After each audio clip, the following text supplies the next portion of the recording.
Hey there, I'm Drew Badger, the world's #1 English fluency guide, and it is a pleasure to welcome you to another advanced listening practice lesson. If you're new to this series, please check out some of the previous videos we've made that are focusing specifically on something like phrasal verbs or idioms or something like that. These videos are more slow and they're a bit more clear. They've usually got some kind of definition or pictures or something that makes it a bit easier to understand. This video series is for more advanced learners, so if you're new to the channel and you're not used to the sound of my voice, I highly recommend you check out those videos first, and that way you can get used to the sound of my voice and enjoy this video series much more clearly. One other announcement: I keep getting people asking me over and over, where are the subtitles, where are the subtitles, where are the subtitles? Well, they are coming soon, I'm happy to say. Actually, you can hear my daughter. My daughter Aria is excited about subtitles too, I guess. I know, Aria, okay, we'll get the subtitles in there. I know people keep asking me for subtitles, and we haven't been quite happy with the way subtitles work, because usually in our videos I like to highlight specific words, so you'll see sometimes the yellow or purple text that's highlighting specific things, as opposed to having tons of subtitles that you see, and it kind of takes the focus away from watching my face and watching my mouth move, which is something that's especially important when you're trying to focus on understanding people and actually trying to speak like them. So I really appreciate people spending more time looking at my face, my mouth, and my movements, especially when I speak. But I do recognize that subtitles are an important thing to have, so we will be having those. But what we're doing is creating a special video player that will allow us to have the subtitles, but also the same subtitles that we usually add in videos, and we'll be releasing this very soon on the new EnglishAnyone.com, so I'm really excited about that. So look forward to that soon. So this video and previous videos, we'll go back and make a lot of subtitles for all of those, and then you can enjoy all that on the new EnglishAnyone.com. Anyway, since we've gotten that out of the way, to get something out of the way, this just means we're trying to move something so we can move forward. So we've gotten that announcement out of the way. Now we can get into the actual lesson.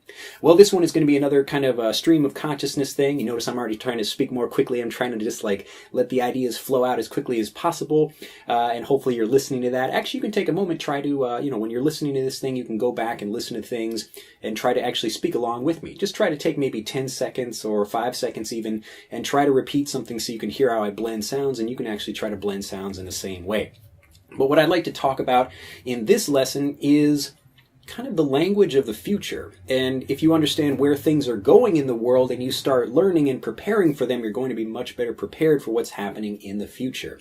Well, we've already seen kind of, changes in history, like the Industrial Revolution. So this is something where instead of having people do a whole bunch of different things, we can mechanize something. To mechanize something means to make it work like a machine. So instead of having a whole bunch of people doing individual things like separate jobs, we can have one particular thing that this person does and this person does, and these are all part of the same process. So kind of making people think and work like machines, and making one person that maybe if they couldn't come to work, someone else could come into work and do that same job. So this is the Industrial Revolution, where we were starting to mass produce things. So now we could have more people that are able to purchase things like cars or motorcycles, or even something small like pieces of paper or pens, because we can have a factory producing those things. But what's happening now, and what you're going to start seeing more of, and this is what I want to talk about the language of the future, is you're going to see a lot more people starting to do kind of their own business or something like this, like much in the way that I'm doing that, working with my team right now.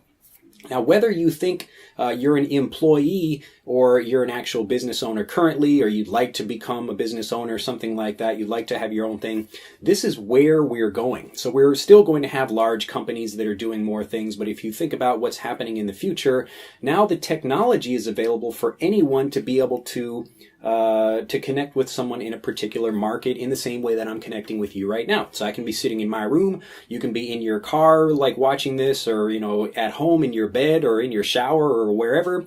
But the point is, I can connect with you directly, and you're going to start seeing a lot more people doing that.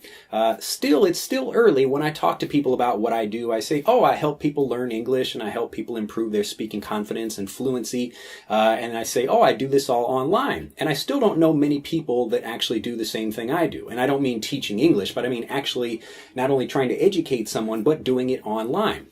So taking advantage of the opportunities that we do have, and the opportunity really is, again, like I was just saying before, to connect with people that maybe you wouldn't be able to connect with in your local area. So this is the real beauty of the internet and using the technology that's available now, not only to connect with people through something like YouTube or other services like that, but having a system where, you know, you can collect payments from people and work with other companies and do all kinds of things. It's really easy to do that now. So because the technology is in place, more people are going to start doing what I'm doing or other things like that. And this is the same thing happened with the information revolution when, you know, the large like countries like America were starting to lay cable. So having like internet cables and other systems and information, like the actual kind of physical stuff, the foundation of what you need to have an internet system for people to communicate, that was all being built first. And then the people came and started using that technology. So the same thing is happening again. We're having more of these systems that are in place that people like myself and yourself, if you want to do something like that, can use in order to connect with people and start doing their own thing. So this is called the democratization of a particular thing. So like Henry Ford was all about the democratization of the automobile. So it just means to democratize something means to make it available for the regular person. So for everyday people that want to be able to drive a car, you don't have to be really rich to do it, because he was able to make it cheaper. Henry Ford, again, creating, you know, the Ford automobile, the Model T, and other automobiles at the same time. So he was able to create a system such that lots of people can benefit from that. Now, when I'm talking about the language of the future, I'm not necessarily talking about just English. Obviously, English is going to be the method of communication, or the language of communication, and it's already become the global language. It's the language of, you know, whether you're an airplane pilot or you're trying to conduct international business or you're in international government, any kind of situation like that. If you can speak English, that's where the real power is. But I'm talking about a subset of the language, and this is the language of, you know, how you sell and how you actually communicate with people and get them to interact with you, whatever that happens to be. Now, one of the things I like to say is that the number one is the most dangerous number when it comes to business, or really when it comes to anything. If you think about people having a job, we've gone from the Industrial Revolution, especially in America, where a lot of people were individually working for other companies, and, you know, they had kind of a safe, secure job. So you could work for a company like IBM or Microsoft or something like that, and then you would have that position for many years. But now more and more people are starting to work for one company maybe for a few years, or even for a few months, just doing a little bit of work here and then having to find some other work. So now, because we're seeing a lot more people in the workforce, and because, again, we're able to connect with each other, there's a lot more competition for people that are looking for actual jobs. But what there's less competition for is the kind of thing I do, where you're actually learning how to create your own thing, and that's what's really creating the kind of riskless. I mean, I guess there's always some kind of risk, but what I do is a lot less risky because I interact with so many different people. If you only have one customer, or you only have one boss, and that person gets to tell you basically everything you have to do. And that's what creates a lot of, you know, kind of fear and nervousness for people when they're thinking about, okay, I have my job, and they think like, you know, they're kind of still living in the previous mentality. A mentality is a way of thinking, so mental, like a mentality. So the previous mentality of, I'd get go get a degree at some university, something like that, and then I would go get a nice job and hopefully stay in that job for 30 years until I retire, and then I can collect some benefits after that. So in my opinion, this used to be not very risky, but it's, you know, I guess it was always a little bit risky. I mean, you never know, you might lose your job doing something like that. But again, it's because of that number one. If there's only one connection between your employer or you're only getting your income from one source. That's the real risky thing. The less risky thing is to have many, many customers, many clients, many people that you work with, many streams of income.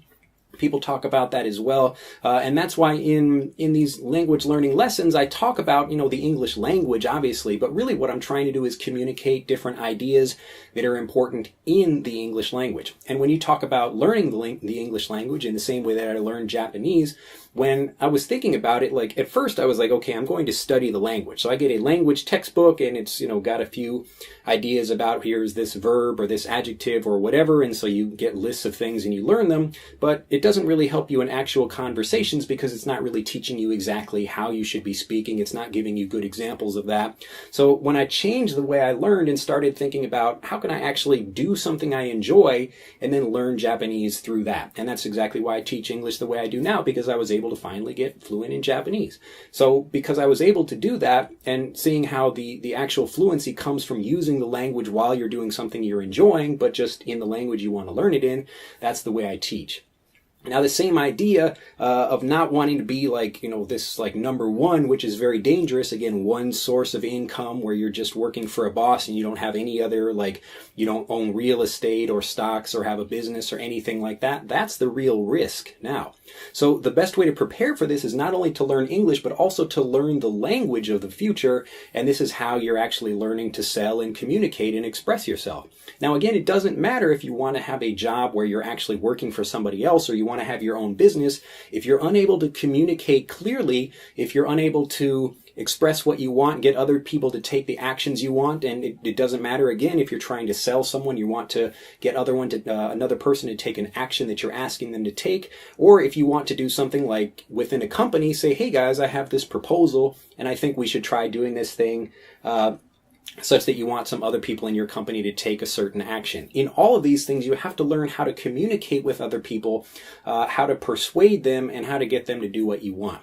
So this is the language of the future because, again, we've got the situation where more people are going to be trying to do the same kind of thing that I'm doing now. So other people are doing that already, and I have the freedom to go live. I could live in any country I want to. I can work anywhere I want to. It doesn't really matter. I happen to like Japan, and that's why I'm here. But for anybody else, really, the choice is limitless, and it all depends on the kind of language you know. If you know the language of being able to communicate with other people, really, I could go to any country in the world, and if I have a pen and a paper, I can start listening to people and figuring out how I can help them do something, such that I'm able to, again, not have one person I'm depending on for, my income or anything else. I've got multiple people. It's like a whole web that I've created. So, like, let's say Twitter goes down, then I've still got like YouTube and Facebook and other things like that, or my personal website or anything else like that. Again, I'm always creating separate streams of things, separate connections, such that just like a regular spider web, if you take your finger and like move one of the parts of a spider web, like you take one of the threads of a spider web, it's still very strong because it's got all these other connections there as well. So the language of the future, this is the thing you should really be focusing on, is learning how to sell, learning how to communicate with other people. And again, it doesn't mean, like, selling doesn't mean like you're having to force other people to do things. Really, selling is being able to listen to people and then trying to use the whatever systems you have, or maybe the ability to connect with other people to be able to help people solve problems. But all these things, this is going to be the language of the future, because we're moving from getting a job, trying to communicate with a boss and just having them tell you what to do, back to what we had even before the Industrial Revolution, where you have a lot of different people that are each doing their own individual job. We've got someone who is like a blacksmith. So a blacksmith is someone that like makes things out of metal, or we've got a farmer, or someone that makes shoes, or someone that makes all these other things. We're going back to that now because we now have the infrastructure. So infrastructure just means, things like roads and telephone systems and other things like that. This is the foundation of society, or, business and buildings and all these other things. But because we have that now, the people that will do much better in the future are the ones that are already taking advantage of these opportunities now. So more people will continue to do this, but this is one of the things that you should be learning, and you should be learning about it in English. So if you're learning the language of the future in the language of the future, so again, you're learning about like sales and communicating with people, plus you're already learning it all in English, this is the thing that's really going to help you succeed. So as you're learning, not only, thinking about these ideas as well, but think about the things that you're really interested in, be doing those things in English. These are the things that are really going to help you get fluent. Well, I hope you've enjoyed this lesson. If you have some interesting things you'd like to hear more about, or some topics you think I should discuss, anything at all, as long as it's in English and it would be helpful for you, I'd love to hear about it. So please post down in the comments. Let me know something interesting and entertaining or whatever that you'd like to hear about. And I look forward to seeing you in future videos. Do like this video, give it a thumbs up, and be sure to share it and become a subscriber if you're not yet a subscriber. And I will see you in the next video. Bye-bye. To continue learning, click on the link in this video to download Speak English Naturally, our free guide to speaking and sounding like a native English speaker. The guide reveals the 3 most important kinds of conversational English you must learn if you want to sound native, and will help you experience instant improvement in your fluency and speaking confidence. To download your free guide on a mobile device, click on the link in the upper right of this video. To download your free guide from a computer, click on the link in the lower right of this video. I look forward to seeing you in the guide.